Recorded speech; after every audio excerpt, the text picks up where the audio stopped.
अच्छा भावना, मैंने तुम्हें तो लिंक सेंड कर दिया और बाकी आएंगे जब आ जाएंगे। वैसे उनके फर्स्ट क्लास हो चुकी है, सबके फर्स्ट क्लास हो चुकी है, ये फर्स्ट क्लास थी। अच्छा सर। ये जो है ये फर्स्ट क्लास थी उनके। तो ये मैं सर कब आपको हुई है, बता देता मॉर्निंग में? हूँ क्या कब हुई, इसका टाइम क्या था? इसका टाइम कुछ और था पहले। अच्छा ओके। तो अब मैं यहाँ पर लेने लग गया हूँ टीचमेंट पे, पहले मैं जूम पे लेता था क्लासेस, हम्म। तो उसको चेंज करके मैंने टीचमेंट पे कर दिया, जिसमें मैं शेल मॉडल पढ़ा रहा था। ठीक है, तो शेल मॉडल का मैंने कुछ पार्ट पढ़ा दिया था, जैसे शेल मॉडल होता क्या है, बाइंडिंग एनर्जी क्या है, न्यूक्लियस क्या होता है, न्यूक्लियर क्या होता है, ये सारी चीजें मैं बता चुका हूँ। ठीक है, इसके अलावा बाइंडिंग एनर्जी कर्व क्या है, ये आपने पहले पढ़ा। ठीक है, फिर उसके बाद शेल मॉडल का डेफिनेशन वगैरह आ जाता है, ये उसके फिजिकल सिग्निफिकेंस जो मैजिक नंबर आते हैं उनके। तो मैं थोड़ा सा डिटेल बता देता हूँ आपको, ताकि आप लोग आपके थोड़ा सा फायदा हो जाए, जब आएंगे आ जाएंगे वो तो। ठीक है ना। जी सर।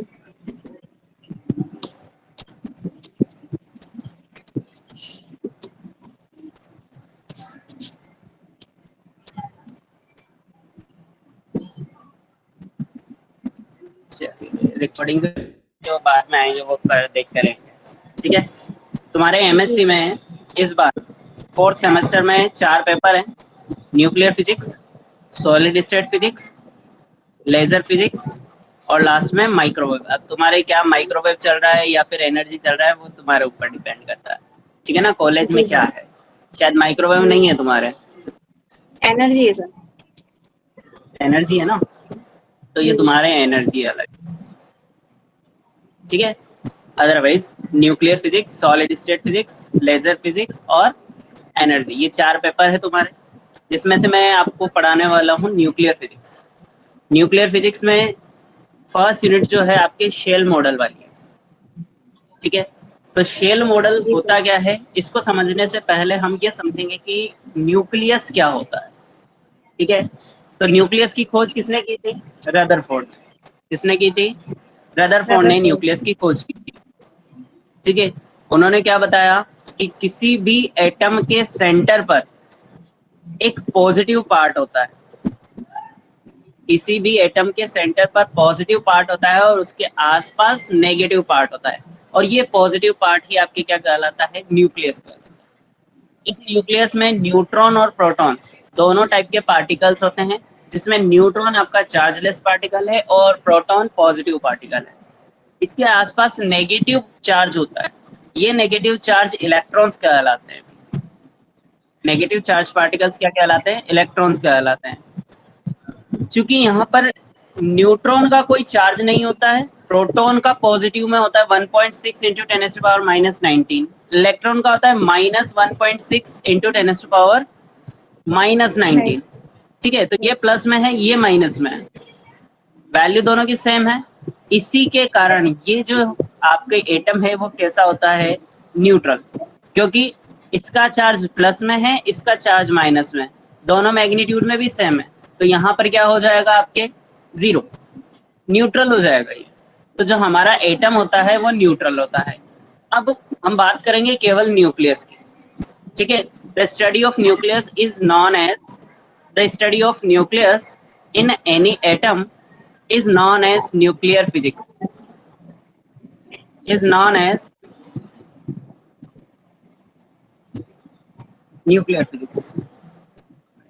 ठीक है, जी तो ये क्या है आपके न्यूक्लियर फिजिक्स के अलावा। नाउ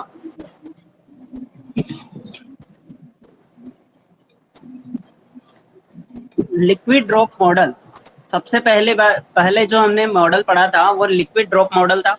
लिक्विड ड्रॉप मॉडल क्या बताता है, स्टेबिलिटी को बताता है। किसको बताता है, स्टेबिलिटी, लेकिन वो कहाँ बताता है, ग्राउंड एनर्जी लेवल पर बताता है। ठीक है, इसके अलावा गैस मॉडल और शेल मॉडल, ये भी आपके ग्राउंड एनर्जी लेवल में ही स्टेबिलिटी को बताते हैं किसी भी एटम की। तो हम बात कर रहे हैं कि स्टेबिलिटी से क्या मतलब, उसकी स्टेबिलिटी कैसे चली जाती है। तो हम बात करते हैं जब भी न्यूक्लियस की बात करते हैं तो न्यूक्लियस बना रहेगा जब तक कि उसमें न्यूट्रॉन और प्रोटॉन बने हुए हैं। जी ठीक है, सर। उसमें न्यूट्रॉन और प्रोटॉन जहां तक बने हुए हैं वहां तक वो न्यूक्लियस बना हुआ रहेगा। अगर वहां से न्यूट्रॉन और प्रोटॉन चले जाते हैं तो ये न्यूक्लियस क्या हो जाएगा, डैमेज हो जाएगा, यानी कि न्यूक्लियस ही नहीं रहेगा। ठीक है, अब न्यूट्रॉन और प्रोटॉन अगर यहाँ से निकल जाते हैं तो आपका न्यूक्लियस खत्म, उसकी स्टेबिलिटी खत्म। ठीक है, तो इसकी स्टेबिलिटी को बनाए रखने के लिए कुछ एनर्जी देनी पड़ती है। ठीक है, वो एनर्जी क्या कहलाती है, आपके बाइंडिंग एनर्जी, उसको बांधे हुए रखता है, न्यूट्रॉन और प्रोटॉन को उस न्यूक्लियस से बांधे हुए रखता है। उसी को क्या बोलते हैं हम, बाइंडिंग एनर्जी बोलते हैं। ठीक है, और बाइंडिंग एनर्जी क्या होती है हमारे पास, E B is equal to delta M C square. क्या होती है, E B is equal to delta M C square होती है।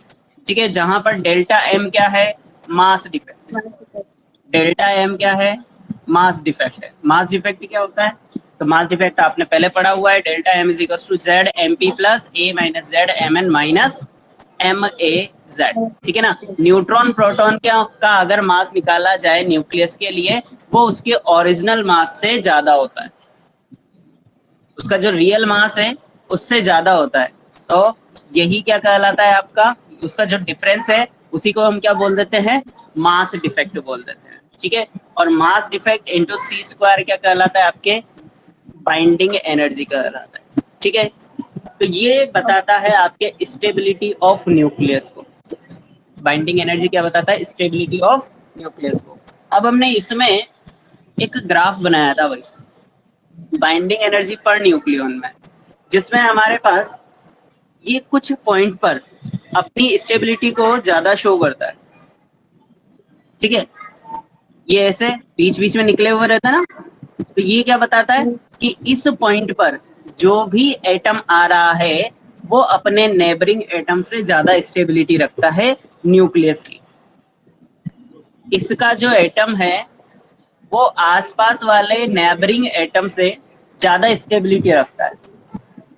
ठीक है, अब ये ज्यादा स्टेबिलिटी रखता है तो ऐसा क्यों होता है भाई, हमने प्रॉपर्टीज पढ़ी है कि जब भी हम बाइंडिंग एनर्जी पर न्यूक्लियन में मास नंबर को इंक्रीज करते हैं तो binding energy per nucleon increase होता रहता है, फिर उसके बाद मैक्सिमम होने के बाद डिक्रीज होता है, ये तो हमें पता है।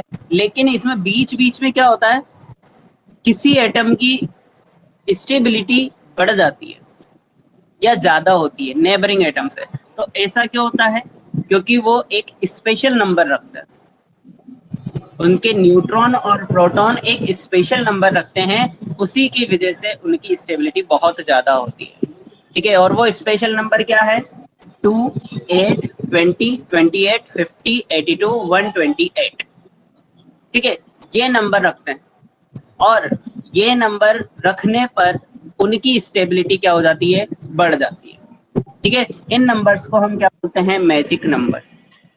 तो स्टार्टिंग में हमने यही देखा कि जब हमारे पास हमने ये न्यूक्लियस के लिए बाइंडिंग एनर्जी पर न्यूक्लियन का मास के साथ कर्व बनाया तो हमें ये मिला कि कुछ एटम्स के लिए स्टेबिलिटी इंक्रीज हो जाती है, मतलब बाइंडिंग एनर्जी ज्यादा होती है अपने नेबरिंग एटम से, और वो एक स्पेशल नंबर रखते हैं, और जो स्पेशल नंबर रखते हैं उन्हीं की वजह से उनकी स्टेबिलिटी बढ़ जाती है। तो वो नंबर आया कैसे, यही पता करने के लिए हमने डिफरेंट डिफरेंट मॉडल पढ़े। ठीक है, तो liquid drop model, gas model और शेल मॉडल, तीनों के तीनों आपके ग्राउंड एनर्जी लेवल पर स्टेबिलिटी को शो करते हैं, जबकि जो एक्साइटेड एनर्जी लेवल है उस पर कलेक्टिव मॉडल और नेल्सन मॉडल होता है। कलेक्टिव मॉडल हम नेक्स्ट यूनिट में पढ़ने वाले हैं, इस यूनिट में शेल मॉडल के बारे में ही डिस्कस करेंगे, नेक्स्ट यूनिट में आपके कलेक्टिव मॉडल्स। ठीक है, चलिए शेल मॉडल, तो हम बात करते हैं लिक्विड ड्रॉप मॉडल की। पहले लिक्विड ड्रॉप मॉडल हमने पढ़ा हुआ है, गैस मॉडल हमने नहीं पढ़ा है, तो गैस मॉडल की बात भी नहीं करेंगे। थोड़ा हम जो लिक्विड ड्रॉप मॉडल पहले पढ़ा था उसको वो देख लेते हैं। ठीक है, ग्राउंड लेवल पर, यानी कि अगर आपका एटम ग्राउंड लेवल पर है तो वो कैसे स्टेबिलिटी शो करता है वो बताना है। ठीक है, तो हम क्या कहते हैं कि जब वो ग्राउंड लेवल पर है तो हम उस पर न्यूट्रॉन के इंसिडेंट करते हैं। हैवी न्यूक्लियस है, उस पर न्यूट्रॉन इंसिडेंट किया, तो न्यूट्रॉन इंसिडेंट करने से वह क्या हो जाता है, धीरे धीरे दो पार्ट्स में डिवाइड होता है। तो दो पार्ट्स में डिवाइड होने कैसे होता है, ये हमारे पास बड़ा न्यूक्लियस है। ठीक है, ये इस पर फोर्स लगेगा, फोर्स लगने से ये इसकी स्ट्रक्चर जो है वो इस टाइप से हो जाती है, और फिर उस पर और ज्यादा फोर्स लगता है तो इसकी स्ट्रक्चर कुछ इस टाइप की हो जाती है। और ज्यादा फोर्स लगता है, इंटरमोलिकुलर फोर्सेस लगते हैं इसमें, तो यहाँ पे क्या हो जाता है, ये दो पार्ट्स में डिवाइड हो जाता है। ये न्यूक्लियस है। ठीक है, क्या लिक्विड ड्रॉप भी ऐसे ही होती है? तो ऑब्वियसली बात है ऐसे ही होती है। लिक्विड ड्रॉप भी क्या होता है, बीच में से हम क्या करें, एक फोर्स लगा देते हैं लिक्विड ड्रॉप पे बीच में से, तो वो धीरे धीरे क्या होगी, दो पार्ट्स में डिवाइड होती जाएगी, और दो पार्ट्स में डिवाइड हो जाएगी, यानी कि दो लाइट लिक्विड ड्रॉप में डिवाइड हो जाती है। ठीक है, ऐसे टूटना ये क्या कहलाता है, फीजन। क्या कहलाता है, फीजन। इसको क्या बोलते हैं, न्यूक्लियर फीजन। ठीक है, दो ड्रॉप को पास में लेके आओ, दो ड्रॉप को पास में लेके आते हैं तो वो पास में आते आते इंटरमोलिकुलर फोर्सेस बढ़ते हैं और वह जाके क्या बन जाता है, आपके एक हेवी न्यूक्लियस बन जाता है। इसे बोलते हैं हम न्यूक्लियर फ्यूजन। फीजन और फ्यूजन, टूटना और जुड़ना। फीजन का मतलब टूटना, फ्यूजन का मतलब जुड़ना। ये कहलाता है आपकी क्या, लिक्विड ड्रॉप मॉडल, यानी कि हम किसी भी न्यूक्लियस को एक लिक्विड ड्रॉप के बराबर मान सकते हैं। किसी भी न्यूक्लियस को एक लिक्विड ड्रॉप के बराबर मान सकते हैं। इसी को क्या बोलते हैं हम, nuclear sorry liquid drop model. ठीक है, अच्छा अब ये आपके थोड़ा सा मैंने क्या पूरा पेपर के अकॉर्डिंग मैंने थ्योरी, ठीक है, जैसे बाइंडिंग एनर्जी क्या होती है, the required energy to divide और split a nuclei into their nucleons. वो एनर्जी जो न्यूक्लियस को अलग अलग पार्ट्स में डिवाइड कर दे, ठीक है, वही क्या कहलाती है, बाइंडिंग एनर्जी कहलाती है। EB is equal to delta MC square, delta M mass defect होता है। ठीक है, लिखना चाहो तो लिख सकते हो भाई इसको। ठीक है, स्क्रीनशॉट लेना चाहो तो स्क्रीनशॉट ले लो। वैसे रिकॉर्डिंग चल रही है तो अगर बाद में लिखना चाहो तो बाद में भी लिख सकते हो, कोई दिक्कत नहीं है। ठीक है ना, तो रिक्वायर्ड एनर्जी टू डिवाइड और split a nuclei into their nucleons is called binding energy. ठीक है, लिख रहे हो या फिर मैं टर्न कर लूं पेज? टर्न कर लो सब, बाद में लिख लेंगे। ठीक, चलिए।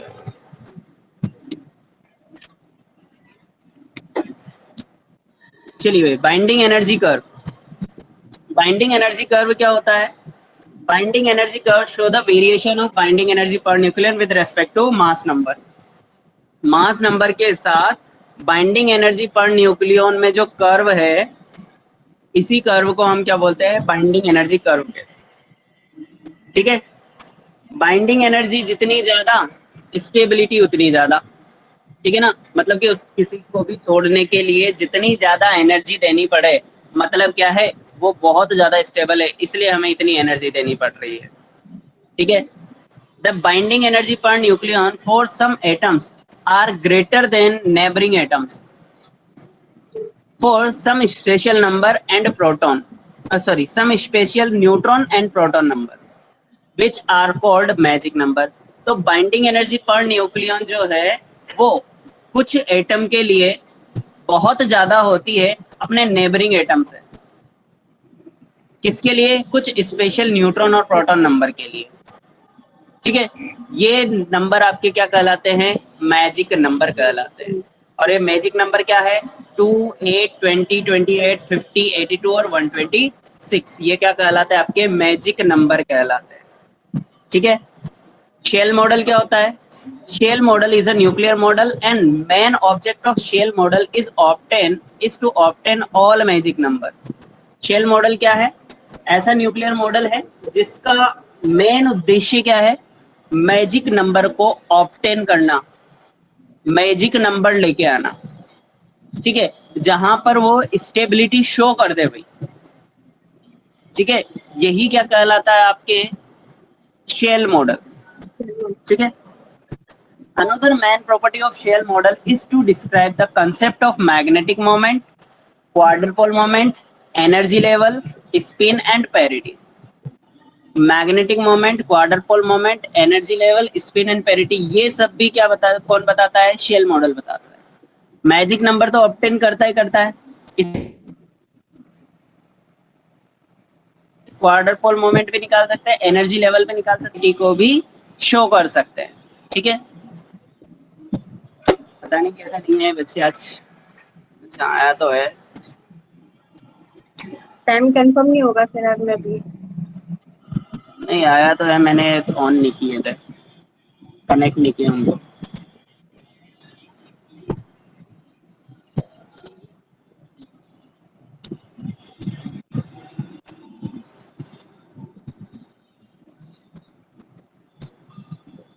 चलिए कोई बात नहीं, आ जाएंगे, हो जाएंगे कनेक्ट।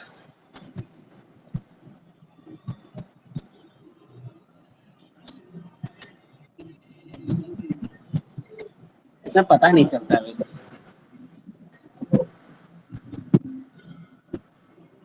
चलिए, physical significance of magic number, ये मैजिक नंबर क्या करता है, उनका फिजिकल सिग्निफिकेंस क्या है वो देखते हैं। Physical significance of magic number, these are many magic there are many magic number which show the stability of nuclei, जो कि क्या शो करते हैं? न्यूक्लियाई की स्टेबिलिटी को शो करते हैं।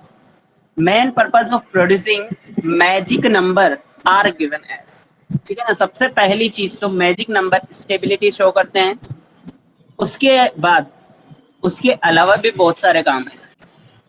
सबसे पहला 2He4 8O16, 2He4, इसमें कितने मैजिक नंबर है भाई? ये हो गया हमारे पास प्रोटॉन, ये क्या होता है भाई? प्रोटॉन। 2 मैजिक नंबर है, 4 - 2 कितना हुआ? 2। तो न्यूट्रॉन कितना आया? वो भी मैजिक नंबर है। तो इस पर 2 मैजिक नंबर है। अगर इसकी बात करें तो प्रोटॉन 8 है, 16 - 8 कितना हुआ? 8।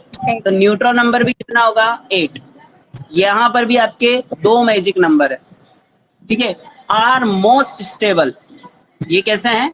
Most stable because having both neutron and proton magic number, यहाँ पर न्यूट्रॉन और प्रोटॉन दोनों मैजिक नंबर है, इसी वजह से ये मोस्ट स्टेबल होंगे, ठीक है।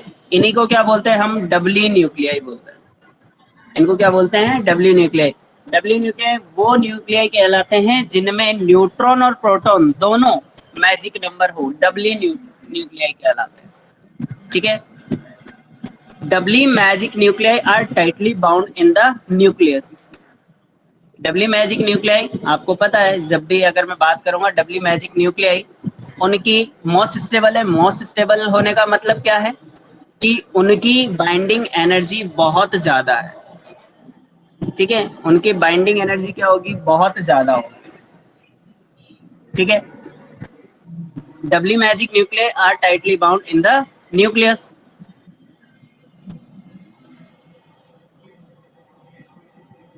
बड़ी धीरे धीरे आ रहे हैं सारे के सारे।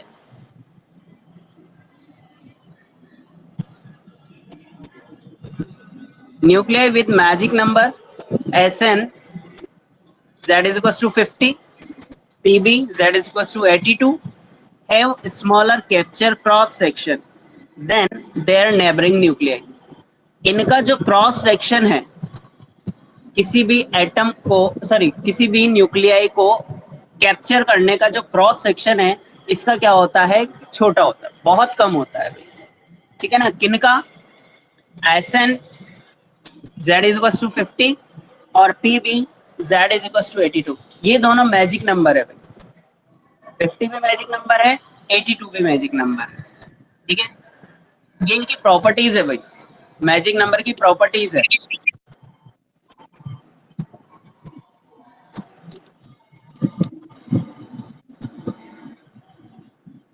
ठीक है, z इज इक्वल टू 50 और z इज इक्वल टू 82, ये स्मॉलर कैप्चर क्रॉस सेक्शन रखना है। ठीक है ना,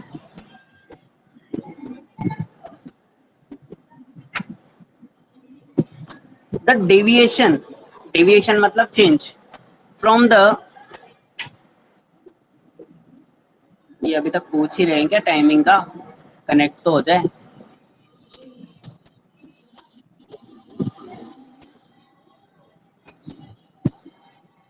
The deviation from the spherical symmetry shape of nuclei is called quadrupole moment. ठीक है, अब हमें पता है क्वाड्रपोल मोमेंट क्या होता है। क्वाड्रपोल मोमेंट क्या होता है, तो किसी एटम की स्फेरिकल शेप होती है, उसमें चेंज या डेविएशन को ही क्या कहते हैं। ये बीच बीच में मैसेज कर रहे हैं, पता नहीं क्या है।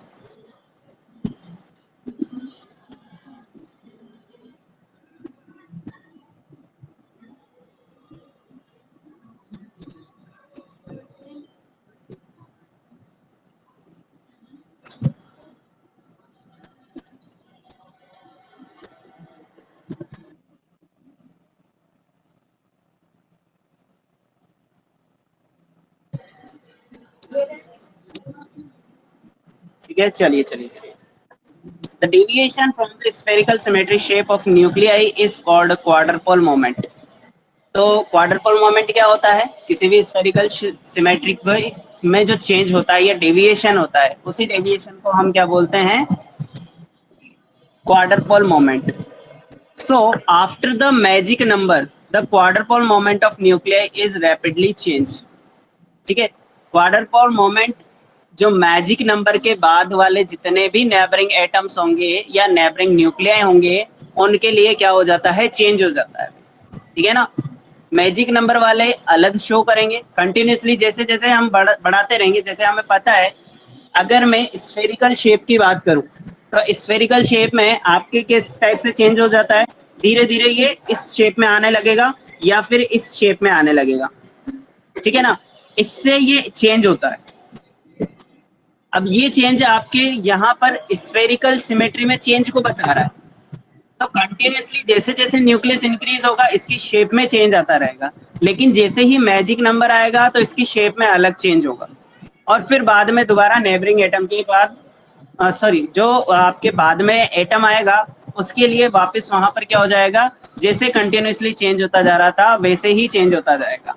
मैजिक नंबर पे आपके यहाँ पर जो सिमेट्री है वो अलग तरीके से चेंज होगी। ठीक है, तो यहाँ पर आपके क्वाड्रपोल मोमेंट मैजिक नंबर के लिए भी अलग होता है। ठीक है ना, the binding energy of next neutron और proton after a magic number is small. Binding energy small होती है भाई, हमें पता है। ठीक है, alpha decay energy are smooth function of mass number for a given Z, but shown some discontinuity at neutron number is 126। भाई alpha D के जो है वो एक स्मूथ फंक्शन शो करता है। ठीक है, जितने भी आपके मैजिक नंबर होंगे जिसमें z क्या है, मैजिक नंबर है, वो स्मूथ फंक्शन होंगे, कंटिन्यूस चेंज होंगे। ठीक है, लेकिन अगर न्यूट्रॉन नंबर में मैजिक नंबर 126 आ जाता है, तो वो 126 के लिए डिसकंटिन्यूटी शो कर देता है। ये भी इसकी प्रॉपर्टी है मैजिक नंबर की। ठीक है, it is called magic behaviour of, it is called magic behaviour of neutron. ये क्या है, न्यूट्रॉन का मैजिक बिहेवियर है। ठीक है, it is called magic behaviour of neutron, जो कि केवल 126 न्यूट्रॉन नंबर मैजिक नंबर होने पर ही होगा भाई। ठीक है,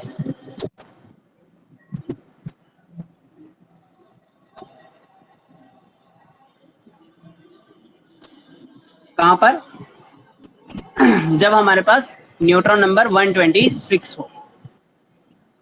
चलिए, तो ये एक स्पेशल प्रॉपर्टी है, इस चीज को ध्यान रखना हमेशा, ठीक है ना। यहाँ पर क्या होगा, न्यूट्रॉन नंबर 126 है तो ही आपके क्या होगी, डिसकंटिन्यूटी होगी, अदरवाइज अल्फा डीके में जो एनर्जी फंक्शन होगा, जो एनर्जी चेंज होगी वो स्मूथ और कंटिन्यूस होगी भाई, ठीक है। जैसे ही न्यूट्रॉन नंबर 126 आ जाता है तो वहां पर डिसकंटिन्यूटी शो कर देता है भाई, ठीक है।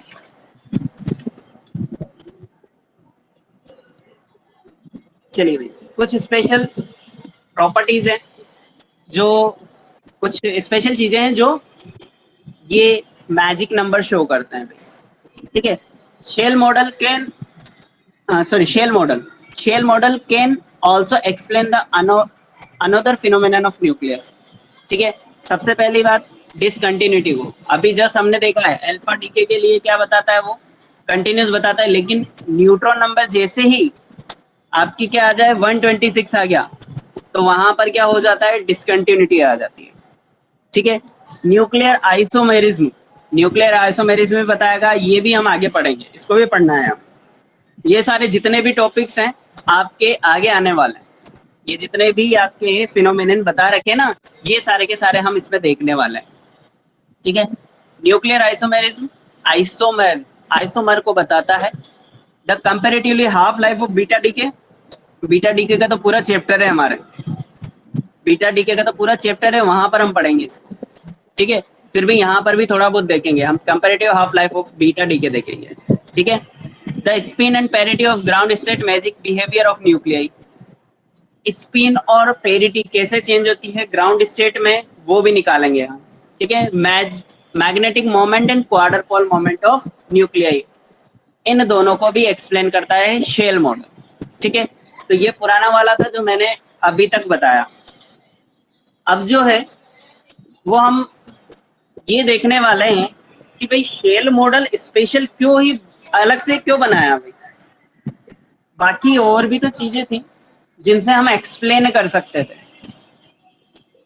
अगर मैं बात करूं किसी एनर्जी के बिहेवियर की, एनर्जी के बिहेवियर से हम ये बता दें कि इन न्यूट्रॉन और प्रोटॉन नंबर के लिए यहाँ पर एनर्जी इंक्रीज हो रही है, दैट मीन्स हमारे पास उस पॉइंट पर एंड बाइंडिंग एनर्जी ज्यादा हो, ठीक है। तो हम मैजिक नंबर कैसे ना कैसे करके कैलकुलेट कर लें, ठीक है। जहां पर हम ये बता दें कि इस पॉइंट पर ये एनर्जी ज्यादा शो कर रहा है और इस पॉइंट पर कम कर रहा है, ठीक है। तो हम यहाँ पर वही चीजें देखने वाले हैं। अब बात करते हैं हम कि अगर किसी भी बाइंडिंग एनर्जी या फिर किसी की भी स्टेबिलिटी को शो करना हो तो हम क्या करते हैं, एक पोटेंशियल वेल ले लेते हैं, ठीक है ना। पोटेंशियल वेल ले लेते हैं, यानी कि एक पोटेंशियल लेते हैं, उसी के अकॉर्डिंग हम क्या करते हैं, किसी की भी स्टेबिलिटी को शो करते हैं, ठीक है। अगर पोटेंशियल वेल बनाते हैं तो पोटेंशियल वेल में क्या बताते हैं भाई, कहाँ पर मैं ये एनर्जी ज्यादा होगी, कहाँ पर कम होगी, ये इसी से हम शो कर सकते हैं भाई, ठीक है ना। पोटेंशियल वेल के थ्रू हार्मोनिक हार्मोनिक ऑसिलेटर समझ लें, हार्मोनिक ऑसिलेटर ले लें, ठीक है।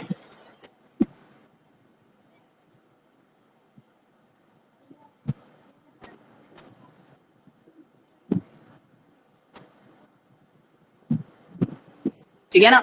चलिए, तो हम यही देखने वाले, नेक्स्ट टॉपिक जो डालना है आपको वो है एक्सट्रीम सिग्नल पार्टिकल मॉडल।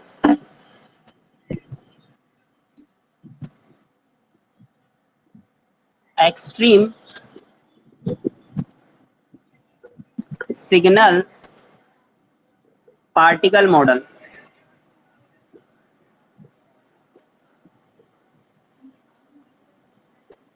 ठीक है। इसमें ये देखेंगे कि जो स्टेबिलिटी है वो कैसे शो कर सकते हैं, ठीक है। तो साथ के साथ आप लिखते भी जाना भाई।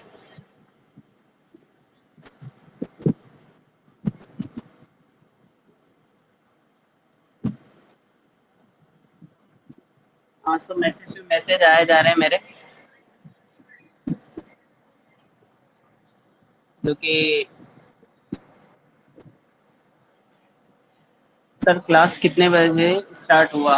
अच्छा, तुमने अगर पहले वाली क्लास अटेंड कर रखी हो तो कोई लॉस नहीं हुआ है, और नहीं कर रखी होगी तो अभी मैंने रिकॉर्ड कर लिया है। मैं देख लूँगा इसमें कैसे वीडियो अपलोड करते हैं। तो ये वाली वीडियो मैंने रिकॉर्ड की हुई है, ठीक है ना। ये क्लास रिकॉर्ड की हुई है, रिकॉर्डिंग चल रही है, तो आप इसको एक बार देख लेना, आपको मिल जाएगी इस पर, ठीक है ना। इसमें ये फ़ायदा ज़रूर है कि आपके यहाँ पर रिकॉर्डिंग मिल जाएगी। आपको ग्रुप बनाने की कोई ज़रूरत नहीं है, इसी के अंदर आपके स्टडी मटेरियल है, वहाँ से स्टडी मटेरियल में आपको सारे के सारे नोट्स अवेलेबल हो जाएंगे, ठीक है ना। बहुत सारी चीज़ें हैं इसके अंदर, मैंने देखी है। आपको नोट्स भी यहीं पे अवेलेबल हो जाएंगे, रिकॉर्डेड क्लासेस। हाँ, इस पर रिकॉर्डेड क्लासेस भी आती है, तो वो भी आप देख सकते हो।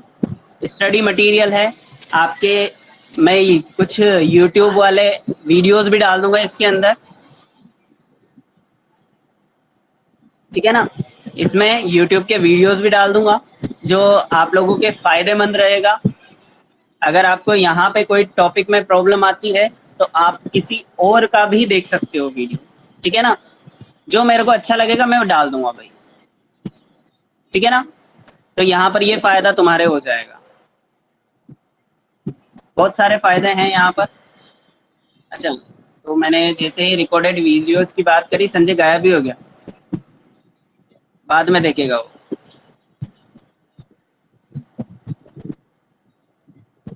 अच्छा, मैं जो बोलना चाह रहा था वो तो सुना ही नहीं उसने। ये आज आज की क्लास रिकॉर्ड कर रहा हूँ, डेली नहीं करूँगा।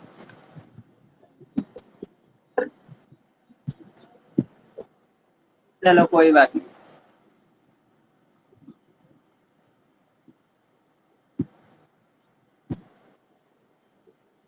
चलो, एक्सट्रीम सिग्नल पार्टिकल मॉडल, ये कंटिन्यू चलेगी भाई आपकी क्लासेस, और पूरी न्यूक्लियर यहाँ पे पढ़ाने वाला हूँ, ठीक है। चलिए,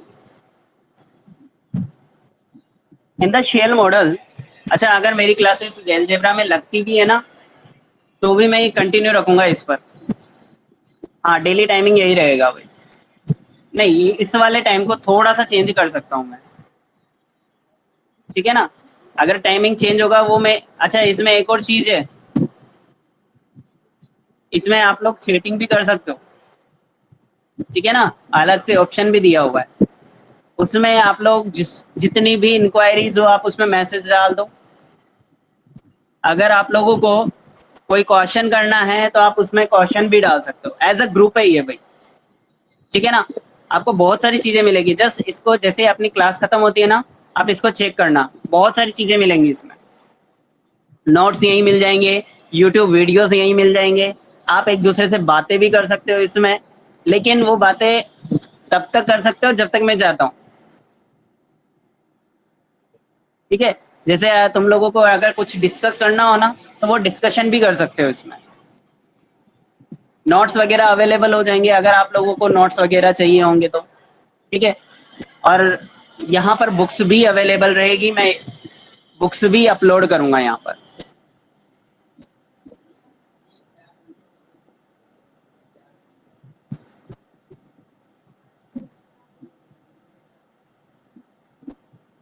हाँ जरूर, मैं अपने मतलब कि अपने अकॉर्डिंग ही ले रहा हूँ ये क्लासेस, ठीक है ना। और ये क्लासेस लेने का रीज़न ये है क्योंकि मेरे पास कोई क्लासेस है नहीं अभी, और मैं फ्री भी हूँ, और मेरे को भी न्यूक्लियर फिजिक्स की तैयारी करनी है, ठीक है। तो जो पढ़ा है वो चीज़ें आप लोगों को पढ़ा रहा हूँ मैं, ठीक है। मैंने तो तैयारी कर ली थोड़ी बहुत, अब इसको और ज़्यादा क्लियर करने की कोशिश कर रहा हूँ तुम लोगों को पढ़ा के, ये मान लो तुम, ठीक है ना। तुम्हारे पास भी नोट्स आ जाएंगे, और तुम्हारी तो पता नहीं कब क्लासें लगेगी, तुम लोगों का ही पता नहीं है, ठीक है ना। जो भी क्लासें लगेगी वो कब लगनी है, कौन पढ़ाएगा ये भी पता नहीं है, ठीक है, हमारी एक क्लास लगी थी वो, और उसके बाद अभी एक भी क्लास नहीं लगी है, और ये वाली क्लास लगी है। तो ये वाली चीजें तुम्हारे आगे के लिए भी है, इसलिए मैंने फर्स्ट ईयर वालों को भी इसी में ऐड कर लिया।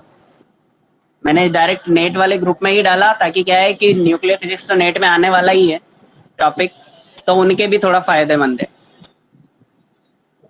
ठीक है ना।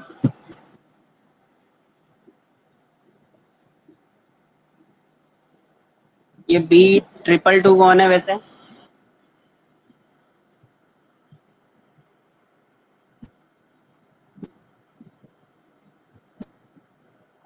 ठीक है, लेकिन इसमें जितने ज्यादा जुड़ेंगे उतना मेरे फायदा रहेगा भाई, क्योंकि मेरे को अक्षिता दें, चलो भाई, जितने ज्यादा होंगे उतना ज्यादा बढ़िया रहेगा। वो इसलिए ताकि कंटिन्यूस, अभी जैसे अभी भावना आई थी, भावना को लगा होगा कि शायद कोई नहीं आएगा, इतनी लंबी क्लास चल गई, मैंने पूरा एक्सप्लेनेशन दे दिया, लेकिन कोई बच्चा नहीं आया। उसे लगा पता नहीं क्या आएंगे नहीं आएंगे, लगा था ना भावना? जी सर, लगा तो था। हाँ, ठीक है, मेरे को पता था कि आने वाले तो हैं, लेकिन थोड़ा लेट आएंगे। चलो कोई बात नहीं, ये रेगुलर क्लासेस होने वाली है, तो रेगुलर अटेंड करो। नोट्स वगैरह आपको मिलेंगे, बुक्स वगैरह यहाँ पर अवेलेबल करवा दूंगा मैं, बहुत सारी बुक्स डाल दूंगा मैं यहाँ पर। ठीक है ना। चलिए अभी आगे बढ़ते हैं। शेल मॉडल, शेल मॉडल के लिए एक्सट्रीम सिग्नल पार्टिकल मॉडल की बात कर रहे हैं हम। In the shell model, in the shell model the nucleons, neutron plus proton, nucleons क्या है? Neutron plus proton is moving, is moving independently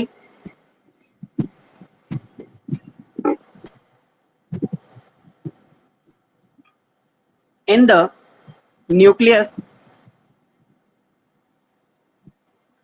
in the nucleus with common potential, with common potential। हमें पता है कि जब भी हम nucleus की बात करते हैं, तो न्यूक्लियस में न्यूट्रॉन और प्रोटॉन इंडिपेंडेंटली मूव करते हैं। ठीक है, और उनका पोटेंशियल क्या होता है? कॉमन पोटेंशियल होता है, यानी कि जितना पोटेंशियल आपके न्यूट्रॉन का है उतना ही पोटेंशियल प्रोटॉन का है। ठीक है ना। कॉमन पोटेंशियल के साथ ये क्या करते हैं? मूव करते हैं। ठीक है, common potential determine, determine by the average motion, motion of all other nucleons, of all other nucleons. वैसे एक बात तो है, जब अपन एमएससी वगैरह पढ़ते हैं ना, तो उस टाइम पर हमें स्टार्टिंग में तो ऐसा लगता है पता नहीं क्या चल रहा है, लेकिन धीरे धीरे जब पूरा टॉपिक पढ़ते हैं तो हमें समझ में आने लग जाता है कि क्या टॉपिक चल रहा है। ठीक है ना। और उसकी बहुत सारी चीजें हमें एक्सप्लेनेशन में मिल जाती है। ठीक है, अपने आप समझ में आने लग जाता है। तो अगर कभी कभी ऐसा लगे कि हमें स्टार्टिंग में कुछ समझ में नहीं आ रहा है, तो आप कंसंट्रेट करके उसको देखते रहो, अपने आप वो चीजें एक्सप्लेनेशन में आ जाएगी। ठीक है ना। जैसे अभी मैं जस्ट नॉर्मल बातें बता रहा हूँ, इसमें और कुछ नहीं बता रहा हूँ, कि हमारे पास न्यूट्रॉन और प्रोटॉन है, वो इंडिपेंडेंटली मूव करते हैं कॉमन पोटेंशियल के साथ, और उनकी एवरेज मोशन के कारण ही उन वो कैसे मूव कर रहे हैं हम देख सकते हैं। ठीक है ना। कॉमन पोटेंशियल है determine by the average motion of all other nucleons, तो जितने भी न्यूक्लियॉन्स होंगे उन सब की एवरेज मोशन से हम उस कॉमन पोटेंशियल को फाइंड कर सकते हैं। ठीक है। Nucleons, most of the nucleons, most of the nucleons are paired, are paired, so so paired nucleons,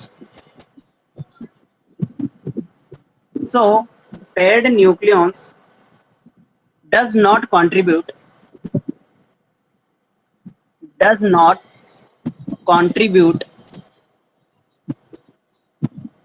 in resultant spin और मैग्नेटिक मोमेंट।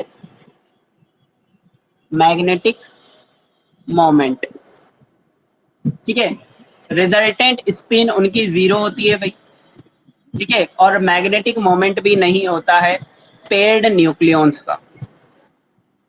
ठीक है, ये चीज ध्यान रखनी है, फटाफट नोट कर लो इसको।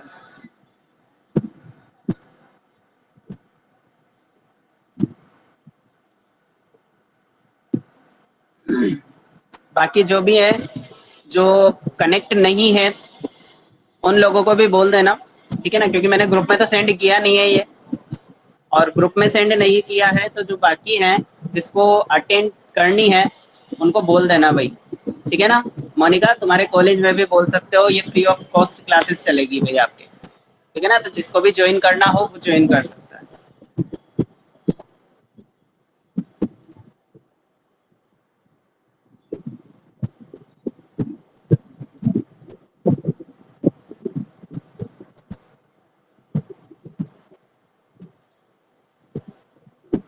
चलिए भाई, लिख लिया ये।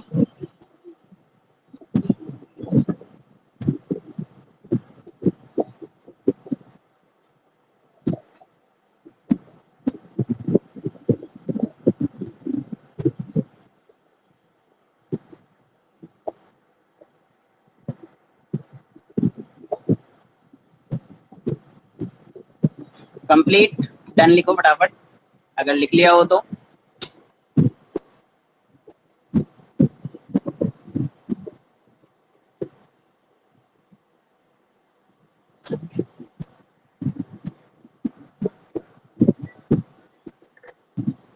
बुद्धि बाय का मीनिंग, अच्छा यस बोल रहे हो या पर पूछ रहे हो वाई, ये ऐसे मत लिखा करो भाई। हाँ,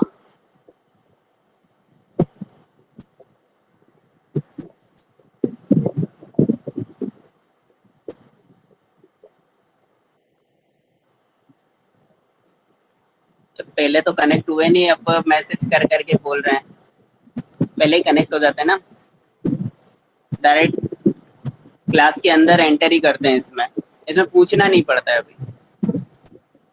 अब मेरे को मैसेज कर करके बोल रहे हैं कि पेंडिंग बता रहा है, पेंडिंग बता रहा है। चलो,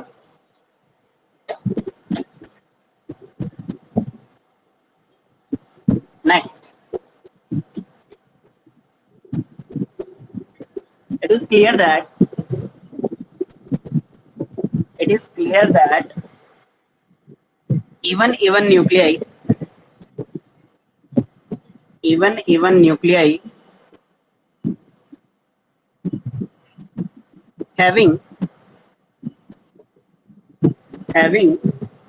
zero spin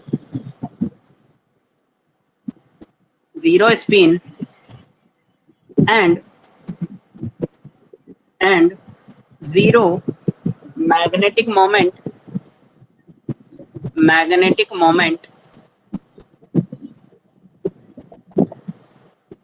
the properties of odd A and even A nuclei in which either proton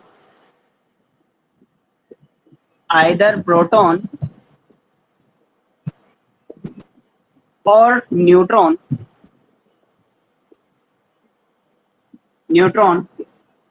or both are odd।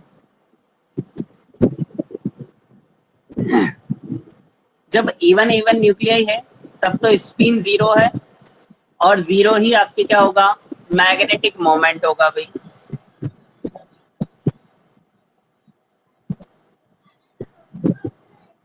अच्छा इस टाइम थी क्या क्लास? 4 से 5 है क्या, या 5 से 6?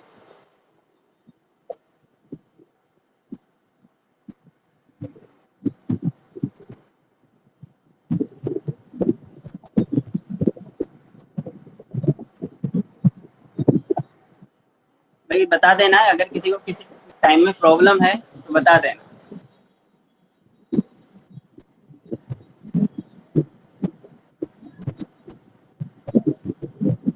Both are odd number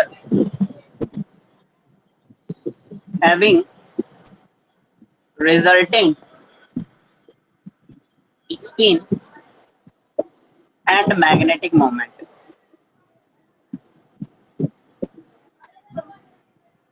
ठीक है, तो इवन इवन न्यूक्लियाई होगा तो हम कोई स्पिन नहीं निकालेंगे भाई, और जीरो मैग्नेटिक मोमेंट बताएंगे। और अगर या तो न्यूट्रॉन या फिर प्रोटॉन या फिर दोनों ओड नंबर हो तो ही हम क्या करेंगे, स्पिन और मैग्नेटिक मोमेंट निकालेंगे। ठीक है ना, ये चीज ध्यान रखनी है। ठीक है, आगे जाके हम यही देखेंगे कि आगे जाके जो इवन इवन जिस भी एटम के लिए न्यूट्रॉन और प्रोटॉन नंबर इवन नंबर होगा उनके लिए हम क्या कर देंगे, जीरो कर देंगे। केवल उनके लिए ही जीरो करेंगे, जैसे न्यूट्रॉन नंबर हो या प्रोटॉन नंबर हो, उनकी कोई पैरिटी या न्यू स्पिन वगैरह नहीं निकलती है। ठीक है,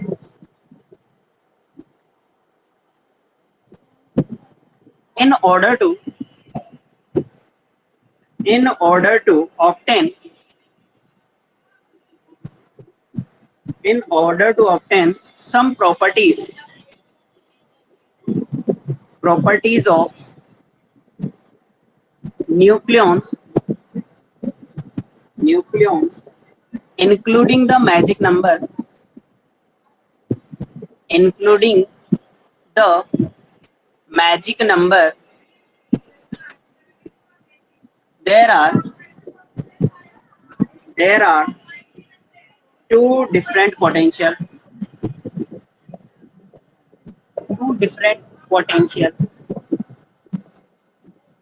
तो कौन कौन से पोटेंशियल से हम एक्सप्लेनेशन दे सकते हैं? तो पहला तो है हमारे पास square well potential. Square well potential of infinite depth. ठीक है ना, इनफाइनाइट डेप्थ वाले पोटेंशियल स्क्वायर वेल पोटेंशियल मान के भी हम जो मैजिक नंबर है वो कैलकुलेट कर सकते हैं। सेकंड, हार्मोनिक ऑसिलेटर पोटेंशियल मान के भी हम क्या कर सकते हैं, मैजिक नंबर फाइंड कर सकते हैं। ठीक है, तो ये दोनों पोटेंशियल हम लेके मैजिक नंबर फाइंड करेंगे, लेकिन वो आज नहीं करेंगे, वो कल करेंगे। ठीक है, तो आज तो थोड़े कम ऐड हुए हैं, और जितने ज्यादा ऐड होंगे उतना ज्यादा अच्छा लगेगा।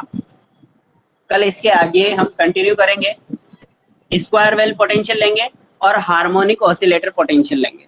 ठीक है ना, और उनसे हम क्या करेंगे, मैजिक नंबर फाइंड करेंगे। कोई प्रॉब्लम, कोई क्वेश्चन हो तो पूछ लो भाई। इसी के आगे कल मैं कोई पुराना वाला नहीं बताऊंगा। ठीक है ना, तो यहीं से स्टार्ट करूंगा डायरेक्ट, इसीलिए टाइम से आ जाना। अगर कोई टाइम चेंज होता है तो मैं टाइमिंग भी डाल दूंगा वहां पर। ठीक है, अच्छा मैंने अगर किसी का नाम वगैरह, अच्छा इसी में डाल दूंगा, मैं तो ग्रुप बन ही गया अपना। ठीक है ना, तो इसमें जो चीटिंग वगैरह आती है उसमें आप लोगों को मिल जाएगा। अगर टाइमिंग चेंज करना हो तो वो टाइमिंग आप डाल देना वहां पर, और मैं इसी में डाल दूंगा, तो अलग से ग्रुप बनाने की कोई जरूरत नहीं है। ठीक है ना, इसी को आप चेक करना एक बार। अभी जैसे ही क्लास खत्म होगी ना, तो इस क्लास खत्म होने के बाद आप लोग देख लेना, इसमें बहुत सारी चीजें आपको मिलेगी। ठीक है ना, यूट्यूब वीडियोस में मिलेंगे, और आपको इसमें चैटिंग वगैरह भी मिल जाएगी, आपको स्टूडेंट्स भी मिल जाएंगे इसमें। ठीक है ना, तो बहुत सारी चीजें हैं इसके अंदर। और आपके ये जो सर 12th बैच का टाइम भी बताना, 12th बैच का टाइम जस्ट इसके बाद ही है, तुम्हारी क्लास के जस्ट बाद ही है। ठीक है ना, उनकी भी आज फर्स्ट क्लास है, और उनकी क्लास आज तो वैसे इस टाइम पे लग रही है, जो कम ही लगेगी, उसके बाद थोड़ा सा टाइमिंग चेंज करेंगे उनका, क्योंकि उनके इस टाइम पे क्लास होती है जो बच्चे, ठीक है ना। तो आज तो अभी जस्ट पाँच पाँच पाँच हो रहे हैं ना, तो इसी टाइम पे मैं स्टार्ट करने वाला हूँ, ठीक है ना। तो अभी के लिए इतना ही, बाकी का अपन कल करते हैं, ठीक है। Take care.